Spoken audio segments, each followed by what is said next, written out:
Today's topic is توکل. توکل یہ کہ ہمیں اپنے اللہ پہ کتنا یقین ہے، کیونکہ ہم یہ کہتے تو ہیں نا کہ ہمیں بہت یقین ہے اللہ پہ، پر کیا واقعی ہمیں اپنے اللہ پہ یقین ہے؟ نہیں ہے. ہمیں تو صحیح طرح سے یہ پتہ ہی نہیں ہے کہ اللہ پہ پکا توکل کیا کیسے جاتا ہے. ہم نے اتنی زندگی اپنی گزار لی ہے، حالانکہ ہم آج کی جنریشن ہم نے ابھی تک بہت کچھ دیکھا نہیں ہے. ہم نے ابھی بہت کچھ دیکھنا ہے اپنی زندگیوں میں، اچھا برا ہر طرح کا ہمیں ابھی دیکھنا ہے.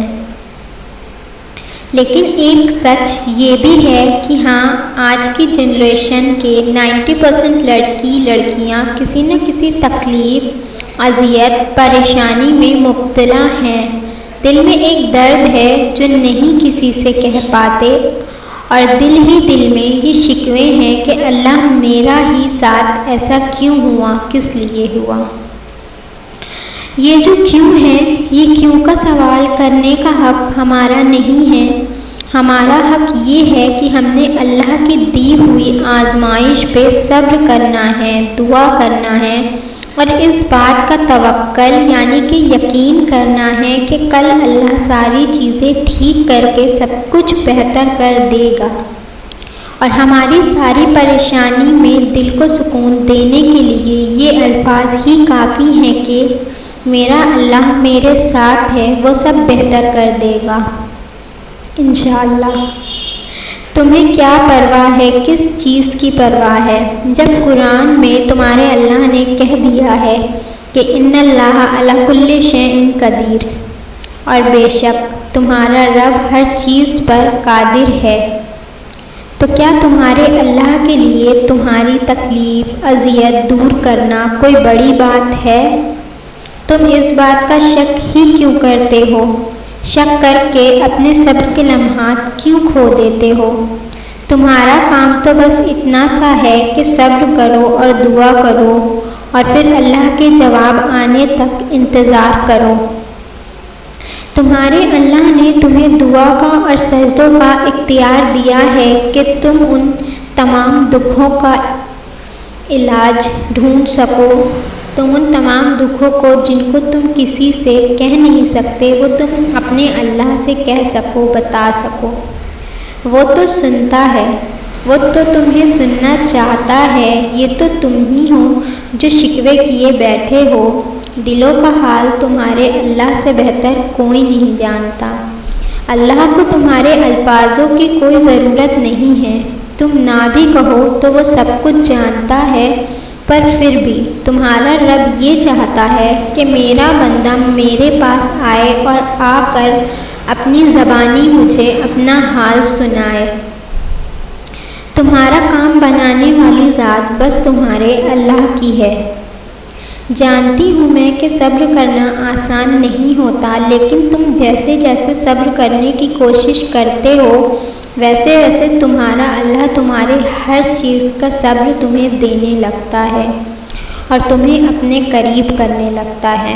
پر ہاں، یاد رکھنا، صبر وہ نہیں ہوتا کہ تم دل ہی دل میں برداشت کر رہے ہو، اسی چیز کو سوچ رہے ہو، دن رات اسی میں گھلے جا رہے ہو، اور تم یہ کہتے ہو کہ وہ صبر ہے. نہیں، یہ صبر نہیں ہوتا. صبر یہ ہوتا ہے کہ تمہارا کوئی معاملہ ہے اور تم نے اسے اپنے اللہ پہ چھوڑ دیا اور کہہ دیا، یا اللہ میں نے اپنا معاملہ تیرے حوالے کیا، اب تو بہتر کرنا. اور یہ کہہ کے تم سب کچھ بھول جاؤ کہ تمہارے ساتھ کیا برا ہوا، کیا غلط ہوا. یہ ہوتا ہے صبر کرنا. اور اگر تم صبر اسے کہتے ہو کہ تم برداشت کر رہے ہو اور اسی چیز کو یاد کر رہے ہو مسلسل، تو وہ صبر نہیں ہے، وہ تمہاری برداشت ہے کہ تم برداشت کر رہے ہو. اور برداشت ایک دن ختم ہو جاتی ہے، لیکن صبر ایک دن ختم نہیں ہوتا. لیکن تم جیسے بار بار صبر کرنے کی کوشش کرتے ہو، تو واقعی تمہارا اللہ تمہیں تمہارے قریب کر لیتا ہے، اپنے قریب کر لیتا ہے، کیونکہ اللہ کو صبر کرنے والے لوگ اچھے لگتے ہیں. تمہاری یہ آزمائش اللہ نے اس لیے طویل کر دی ہے کہ اس آزمائش اور درد میں سکون کی چاہ میں تم سجدوں سے دعا تک اور دعا سے اللہ سے جا ملتے ہو۔ جہاں تم رات کی تنہائی میں گھنٹوں اللہ کو اپنا حال سناتے ہو، تم سوچتے ہو کب رات ہوگی، کب وہ رات کا آخری پہر آئے گا کہ تم اٹھ کر تہجد کی نماز ادا کر کے اللہ کو بس اپنا حال دل سناؤ گے۔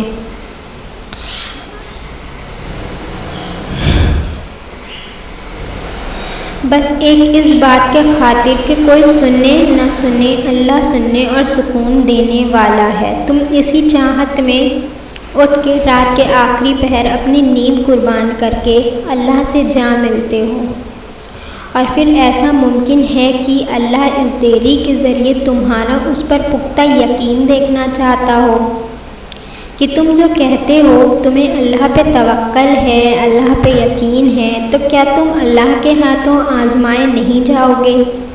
چاہے کتنی بھی مشکل کیوں نہ آ جائے، تمہیں اس بات کا پکا یقین ہونا چاہیے کہ اللہ نے یقیناً اس آزمائش کے بعد کوئی انعام، کوئی معجزہ ضرور رکھا ہوگا۔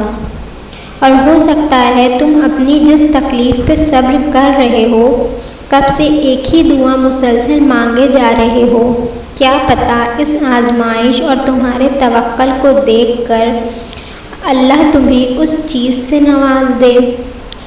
اور بعض دفعہ تم جو چیز چاہ رہے ہوتے ہو، ایسا ضروری نہیں ہوتا وہ تمہارے لیے بہتر ہو۔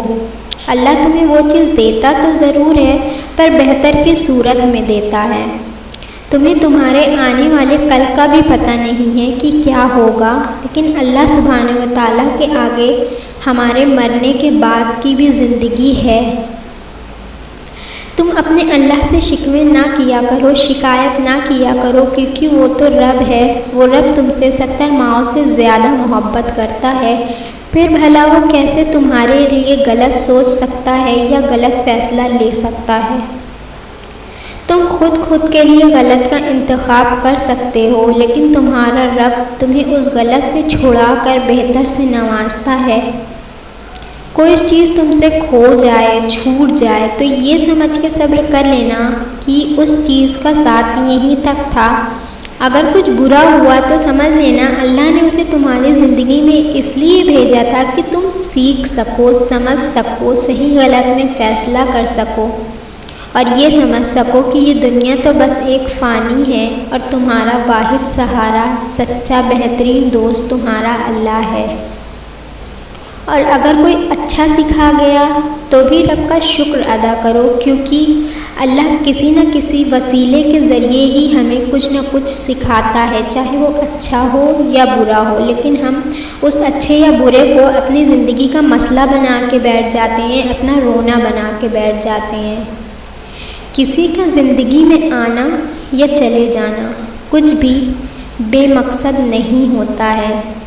یہ جو بھی ہوتا ہے اللہ کی رضا سے ہوتا ہے، اللہ کی مرضی سے ہوتا ہے، اور حقیقت یہ ہے کہ اس کام کے پیچھے کوئی نہ کوئی اللہ کی مصلحت ہوتی ہے، پر ہم اس مصلحتوں کو سمجھ نہیں پاتے اور ان چیزوں کو اپنی زندگی کا روگ بنا کے بیٹھ جاتے ہیں۔